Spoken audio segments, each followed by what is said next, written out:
In just over a month, 121 people from 17 states and Washington, D.C. have been diagnosed with the measles. The current outbreak does not bode well, as we're coming off the biggest year for measles in the U.S. since it was declared eliminated in 2000. According to the CDC, most of this year's cases are part of big, ongoing, multi-state outbreak that seems to have started at Disneyland.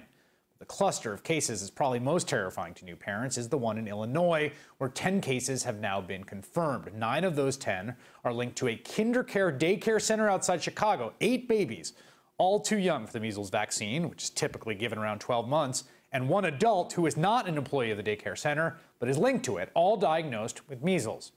That adult was also unvaccinated, according to local health officials.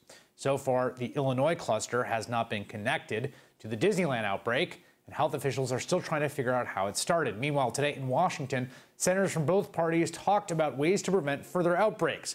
Dr. Mark Sawyer, a pediatrician infectious disease specialist, was quick to point out that things are getting worse, not better. We're all crossing our fingers here with this Disneyland outbreak that maybe we're near the end, but I noticed that the case number went up by 20 just this last week, so I'm not sure we're done with this yet. A week ago, the CDC reported 102 cases. Today, we're looking at 121, a nearly 19% jump. Not surprisingly, health officials have said most of the people who have been infected were not vaccinated. That's a problem, especially considering some parents are intentionally not immunizing their children. Frustrated over his own kid's exposure to measles, pediatrician Dr. Tim Jacks testified about the parents who put his children at risk. Eli, my 10-month-old son, has received all of his immunizations on schedule, but is too young to receive his first dose of MMR. And my daughter, Maggie, who was also previously fully immunized, is at extra risk right now because of her weakened immune system due to her leukemia as well as her treatment. Prevention is simple: vaccinate. As immunization rates drop, the herd immunity starts to break down.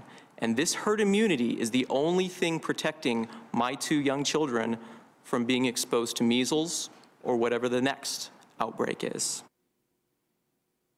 Joining me now, best-selling author and surgeon Dr. Atul Gawande. His latest book, Being Mortal, will also be featured on PBS's Frontline this month.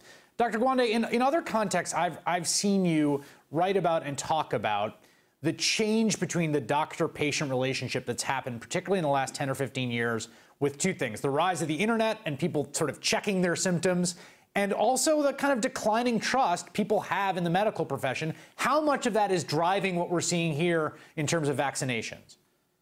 I think those are significant. You add to it that these are diseases that we don't seem to remember, which is ironic. These conditions, you know, people will say, measles, is it really that dangerous? And we forget that childhood viral illnesses were major killers not that long ago.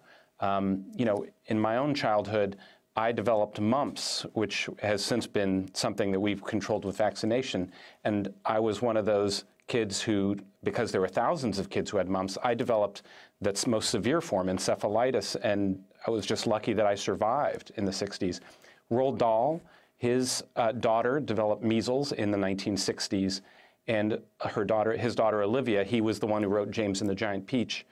His daughter died from encephalitis developed from the disease. So, you know, what we have now, which is the real surprise, is a generation that has had this kind of dire illness and range of illnesses that shorten lives eliminated from our memory. And then that same generation that benefited from it is the one that doubts giving it to the next generation. Right.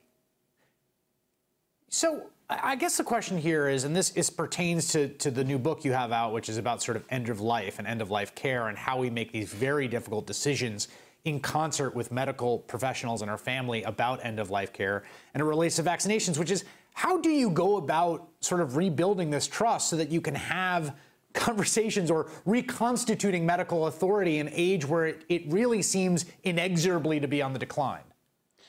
I think this is where storytelling is incredibly important, because we don't remember the stories of what happened to people when there was a time when infectious disease was the most dire thing that families worried about. Now it's injuries, and we're rightly concerned about accidents, guns, and other concerns like that. Abroad, you see the stories and you begin to understand what happens. And it's similar at the end of life. We haven't really brought the stories of what the experience is of dying in a hospital, dying in intensive care, and making it clear that that's a kind of suffering that doesn't actually extend people's lives. It often shortens people's lives when we don't have that kind of approach. So I think we're beginning to understand that we just need to be able to bring these stories and make them public. Dr. Atul Gawande, a pleasure. Thank you. Thank you. Growing number of Democrats are refusing to attend the Israeli Prime Minister's address to Congress next month. Plus, after the death of American aid worker Kayla Mueller, President Obama talks about the refusal of the U.S. to pay ransoms for American hostages.